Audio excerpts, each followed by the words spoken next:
okay, how are they being trained to have these, to believe that murdering and having joy at the death of civilians is a good thing, and to stop that training? Well, I think you hit the nail on the head, because we have first a mission to destroy Hamas. Nothing's going to stop that, because if you want peace, destroy Hamas. If you want security, destroy Hamas. If you want a better life for the Palestinians in Gaza who've been hijacked by Hamas, destroy Hamas. All of that is a precursor to the question that you asked. You first have to get rid of the poisonous regime, as you did in Germany, as you did in Japan, in World War II. These were two. There's no choice. There's no choice. So that's a prerequisite. Yes. There's no choice. But then look at what happened.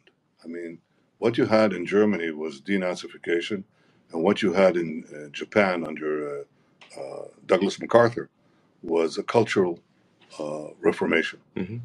And Japan that you visit today is so different from Japan of the 1930s. Yeah. Germany that you visit today is so different from Germany of the 1930s.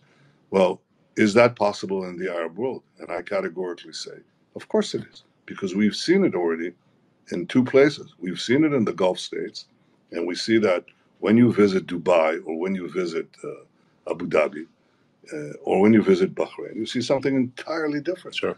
There was, in fact, a cultural change there. And let me say that same thing is, in my opinion, happening to a considerable extent in Saudi Arabia. The de-radicalization of these Muslim countries, these Arab countries, some of it already took place, some of it is taking place. Yeah. But there's another country with a substantial Arab minority where that is already taken place, and that's called Israel. Yeah. 20% of our citizens are Arabs, most of them Muslim. Right. They serve on, in high places in the academy, in the Supreme Court, in the Knesset, and so on. And I'm not saying that there isn't some radicalism there, but mostly there isn't. Right. And in fact, they're integrated into the society.